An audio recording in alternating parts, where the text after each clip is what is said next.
Hello, people. Long time no see. So, this is me reviewing Iyalode, and I don't want to do something too long, so I just want to say that I went in with low expectation. I should not like, so someone that said I should go and watch it. Because me, at one of all these epic Nigerian movies, especially Yoruba, like we've done a lot of it, but it actually really blew my mind. Bear in mind, I had a low expectation, so it's not hard to blow the mind. I like that for example, for the fight scene, they infuse the incantations and all that, which is normal for our tradition, unlike what they did in Ashorunga, where they were just fighting, like no incantations, nothing like that. We are not like that in Yoruba. We guys put words, we guys call chants and all that. I like that the way they portrayed the king was not a spineless person, because it's not easy to call someone the second in command or the mouthpiece of the gods. And the way they've been portraying our kings, especially in Anikulapo, they're just spineless. But this one, when it was necessary for the king to take action, he took action. Yeah. And I like that we saw new faces like Wale. I think this is the first time I'm seeing in a purely Yoruba movie. Before he has been in normal Nollywood, English speaking Nollywood and all that. So I said normal Nollywood. I tried to say general Nollywood, not indigenous. However, okay, going on, don't let me say however, what else did I like there? I liked the story was not exactly predictable.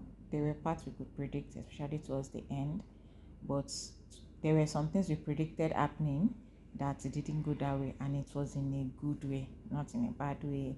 It was in a good way. They had some issues. Some of the plots, there was a plot point that a part of the plot that at the end of the day it was really not necessary. Some extra part was not necessary. It just felt like they wanted to give someone a role to play, or like someone said, maybe to confuse us, for us not to know where the story was going to exactly. Then what else we had? Sorry, I'm looking up, I'm trying to remember.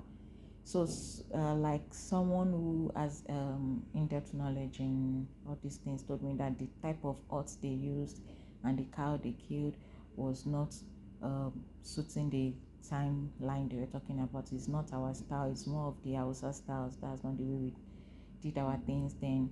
But the one me I could talk about is the costuming, especially the warrior garbs, all those things they wore.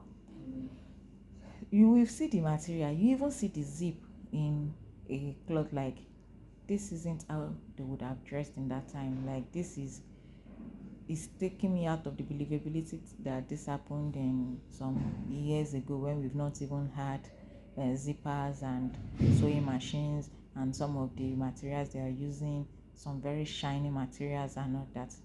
I would have preferred they use materials we had then, like the part where they used the sack to make gowns or whatever. But the style of the gowns and the leather finishing, the tapering, it wasn't suiting the timeline. But um, at the end of the day, it was still a lovely movie, and I would rate it higher than I rated Ori. In Ori, I was just rolling my eyes like, what are they doing? Because it got to a point and I'm like, nah. But this one, I really enjoyed it from beginning to the end. And I don't know, I would rate it maybe a 4. I'd not even think 4/5, not over 10. No.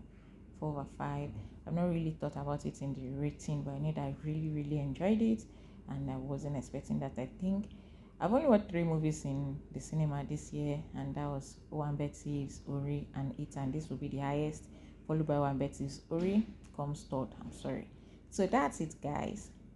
This is another episode. I don't know when else you get another episode of iReview with Irene, but what? Peace out. Take care. Go watch movies.